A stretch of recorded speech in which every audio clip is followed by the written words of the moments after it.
जब भी आप क्रैक्स दिखाई देता है बिल्डिंग के अंदर, तो आपको कैसा फील होगा? बहुत गंदा फील होगा, राइट? तो आज के इस वीडियो पे मैं वही क्रैक्स के बारे में डिस्कस करने वाला हूँ। बिल्डिंग्स के अंदर क्रैक्स कैसे हम अवॉइड कर सकते हैं at the time of construction. तो नमस्कार दोस्तों, मैं हूँ Shiv Kiran. Welcome to our channel serving in civil engineering. तो आज के इस टॉपिक में क्रैक्स कैसे हम अवॉइड कर सकते हैं बिल्डिंग के अंदर। तो first thing is Windows opening. Windows opening के अंदर क्रैक्स कहाँ पे मैक्सिमम डेवलप होगा? यस, आपको सब लोग देख चुके रहते हो।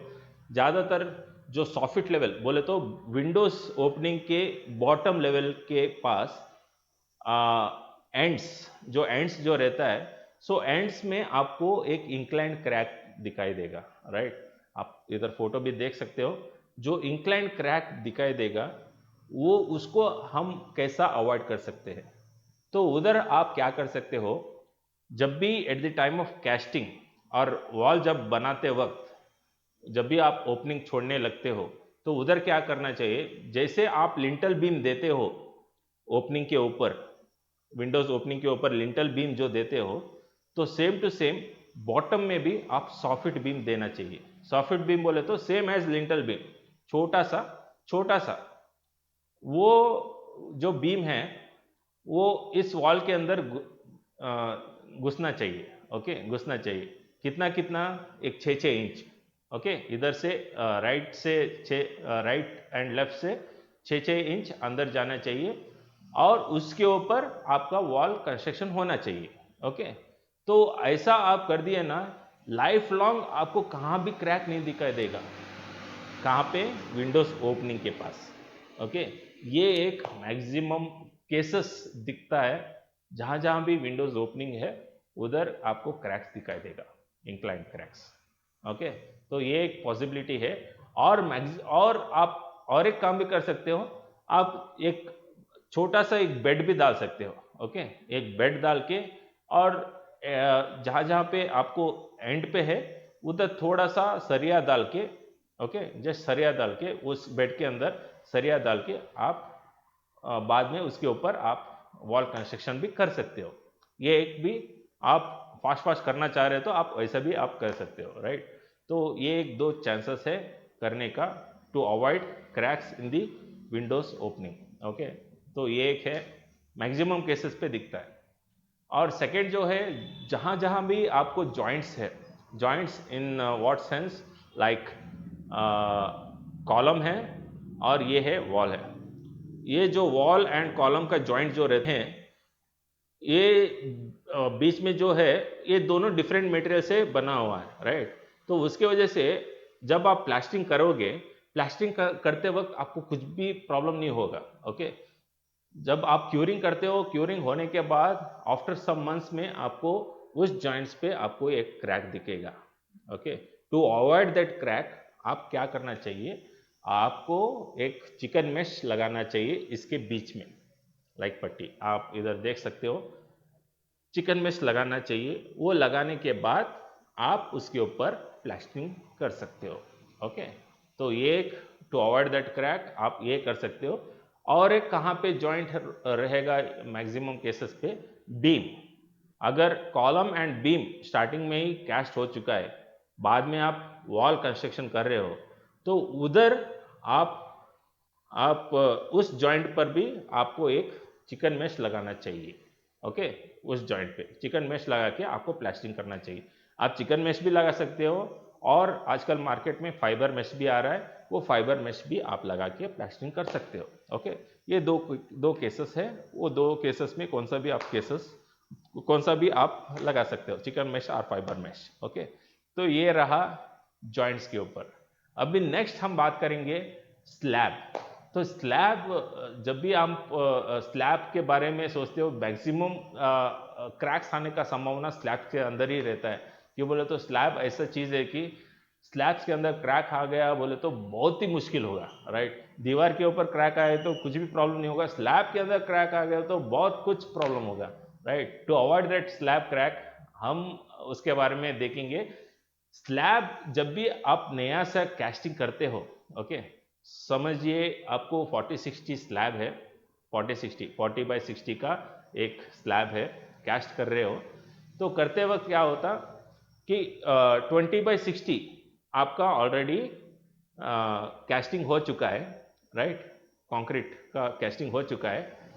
बाद में सेकेंड ऑफ जो रहता है उसको अगर थोड़ा सा टाइम देके, समझ लीजिए 1 घंटा होने के बाद नेक्स्ट स्लैब उसके साथ ज्वाइंट कर रहे हो, तो उधर क्या होता है, वो जो भी ज्वाइंट रहता है तो उधर चांसेस रहता है कि उधर क्रैक आने का संभावना ज़्यादा रहता है। क्यों बोले तो उधर क्या होगा, वो जो ऑलरेडी सेट हो चुका है नया कंक्रीट और ये फ्रेश कंक्रीट, ओके, ये फ्रेश कंक्रीट उसके साथ टच हो रहा है, बस उसके साथ नहीं मिल रहा है, तो उसके वजह से इधर क्रैक आने का संभावना ज़्यादा रहता है। तो जब भी आप कंक्रीट कास्ट करते हो स्लैब के अंदर, तो उधर आप कंटिन्यूटी रखना चाहिए, ओके, नॉन स्टॉप कंक्रीट पोर होता रहना चाहिए और प्रॉपरली होते रहना चाहिए, ओके, ये थोड़ा ध्यान में रखिएगा। और एक स्लैब के अंदर क्या प्रॉब्लम होगा, मैक्सिमम वाटरप्रूफिंग करना चाहिए टॉप स्लैब के ऊपर। अगर वाटरप्रूफिंग नहीं किया तो आपको प्रॉपर स्लोपिंग देना चाहिए। स्लोपिंग बोले तो क्या है, जहाँ भी पानी गिरता है वो प्रॉपर स्लोप के तरफ जाके वो पानी बाहर निकलना चाहिए, उसका आप ध्यान देना चाहिए, ओके। स्लोपिंग अगर नहीं दिया, अगर पानी रुका उसी जगह पे, उधर क्रैक आने का संभावना ज़्यादा रहता है स्लैब के ऊपर। और क्या है, ये सब बाहर का जो भी हम डिस्कस करें वो सब बाहर का था, बिल्डिंग का बाहर का था। अगर बिल्डिंग के अंदर कहाँ पे मैक्सिमम आपको क्रैक्स आएगा कि बाथरूम के अंदर। क्यों बोल तो उधर वाटर का एक्टिविटीज़ बहुत रहता है, वो बाथरूम के अंदर आपको वाटरप्रूफिंग अगर प्रॉपर तरीके से नहीं बनाया हुआ है बाथरूम के अंदर, तो उधर वाटर लीकेज होने का चांसेस बहुत रहता है। सो वाटर लीकेज बोले तो क्या है, वो स्लैब के अंदर क्रैक करके उधर वाटर लीक होने का चांसेस बहुत रहता है, ओके। तो टू अवॉइड दैट आप क्या कर सकते हो, वाटरप्रूफिंग का एक लेयर बिछा के बाथरूम के अंदर, उसके ऊपर आपका फ्लोरिंग का टाइल्स लगाना चाहिए, ओके, सो दैट जब भी आपका पानी फ्लोर के ऊपर गिरता है, वो फ्लोर टेस्ट के अंदर पेनिट्रेट होके ये वाटरप्रूफिंग जो लेयर है उधर पेनिट्रेट अवॉइड करता है। तो ऐसा एक वाटरप्रूफिंग करके आपका स्लैब बचा सकते हो, स्पेशली इन दी बाथरूम्स, जहाँ जहाँ भी आपका जो बोलते हैं वाटर का एक्टिविटीज चलता है। और किचन में भी आपका वाटर जो भी आप बर्तन धोने का जो भी है, तो उधर भी आप ऐसा टाइप का वाटरप्रूफिंग का रेडी करके आप थोड़ा अवॉइड कर सकते हो। और नेक्स्ट केस क्या है, स्लैब के अंदर ज़्यादातर क्या होता है, one way and two way slab बोलते हैं। तो one way and two way slab, one way रहा तो वन साइड हम टॉप एंड बॉटम स्टील डालते हैं, ओके, और टू वे बोले तो both the sides X and Y. तो इसके बारे में हम नेक्स्ट वीडियो के अंदर मैं डिटेल में विस्तार से आपको बोलता हूँ। तो आज के इस वीडियो पे अगर आपको one way and two way slab के बारे में पता है, तो जस्ट आप सुनिएगा कि जो भी आप top reinforcement and bottom reinforcement बोले तो टॉप एंड बॉटम सरिया जो डालते हैं, तो वो प्रॉपरली तरीके से डालना चाहिए, ओके। ज़्यादातर केसेस में क्या रहता है, बॉटम सरिया डालते हैं, टॉप में नहीं डालते, राइट। तो उधर क्या होता है, इफेक्टिव लेंथ के पास उधर क्रैक आने का चांसेस बहुत रहता है, ओके। तो वो एक आपको देखना चाहिए, सरिया बॉटम एंड टॉप कहाँ कहाँ नेसेसिटी है उधर कंपलसरी डालना ही चाहिए, ओके, वो ध्यान में रखना चाहिए। अगर उसके बारे में आपको डिटेल वीडियो चाहिए तो नेक्स्ट वीडियो के अंदर उसके बारे में मैं डिटेल विस्तार से आपको एंटायरली बताऊंगा, one way and two way slab कैसा हम डिज़ाइन करते हैं और कैसा हम स्टील रिइंफोर्समेंट प्रोवाइड करते हैं, ओके। तो ये है स्टील, अगर स्टील प्रॉपर तरीके से अगर नहीं डाला तो भी आपको थोड़ा क्रैक आने का संभावना रहता है। क्यों बोले तो उधर क्या होता है, थोड़ा डिफ्लेक्शन होने का स्टार्ट होगा, तो उसके वजह से आपको क्रैक आएगा। फिर बाद में बॉटम में आपको रिइंफोर्समेंट बोले तो स्टील दिखाई देगा, सरिया दिखाई देगा, ओके। तो ये एक स्लैब का ये एक क्रैक का संभावना ज़्यादा हो सकता है इसके अंदर। अभी नेक्स्ट आएंगे हम पैरापेट के ऊपर। सो पैरापेट जो वॉल हम बनाते हैं, तो बॉटम में आपको उधर उधर उधर एक लाइन दिखाई देगा बाहर से, अंदर से नहीं, बाहर से। अगर बाहर से आप बिल्डिंग देखोगे तो आपको ज़्यादा बिल्डिंग आपको बाहर से वो पैरापेट के नीचे आपको एक लाइन दिखाई देगा, वो क्रैक दिखाई देगा, राइट। तो वो क्रैक क्यों डेवलप होता है, क्यों बोले तो जो भी बारिश का पानी है उधर प्रॉपरली ड्रेन आउट होने के लिए प्रॉपर वे नहीं दिखाई दिया, तो उधर प्रॉब्लम, ये जो लाइन है ये क्रैक जो है वो अपीयर होगा बाहर की तरफ से। तो उसको अवॉइड करने के लिए आप क्या कर सकते हो, पैरापेट अंदर की तरफ से उधर आप बॉटम में क्या करना चाहिए, एक दलता पट्टी मारना चाहिए, बोले तो एक मॉर्टर का एक लेयर डालना चाहिए, सीमेंट एंड सैंड का एक मॉर्टर का लेयर, लाइन फुल बॉर्डर जो भी है एंटायर बॉर्डर ऑफ क्या बोलते हैं पैरापेट, बॉटम में एक लाइन मारना चाहिए, और जो भी पानी है उस बॉर्डर को लग के ही वो कहाँ एग्जिट वे आप दिए रहते हो उधर वो एग्जिट होगा। ओके, दलता पट्टी मारना चाहिए कंपलसरी पैरापेट के पास। और मैक्सिमम पैरापेट के पास आपको ऐसा क्रैक दिखाई देगा, वर्टिकल क्रैक्स। वो वर्टिकल क्रैक्स क्यों दिखाई देगा, बिकॉज ये जो पैरापेट का टॉप सरफेस है this will be open to sky, बोले तो ये ओपन रहेगा, उसका मुंह ओपन रहेगा। तो ये जो है जब भी बरसात का पानी इसके ऊपर गिरता है तो इधर पानी पेनेट्रेट होने का चांसेस बहुत रहता है, बोले तो अंदर घुसने का चांसेस बहुत रहता है पानी। तो वो पानी अंदर घुस के क्या करता है, वो क्रैक करने का संभावना रखता है। तो उसको अवॉइड करने के लिए आपको क्या करना चाहिए, टॉप ऑफ द पैरापेट आपको क्या करना चाहिए, top of the parapet surface आपको एक वाटरप्रूफिंग का एक लेयर लगाना चाहिए। ओके, वाटरप्रूफिंग का लेयर तो लगाइए, नहीं तो आप बेटर एक ग्रेनाइट का एक पट्टी लगा दीजिएगा।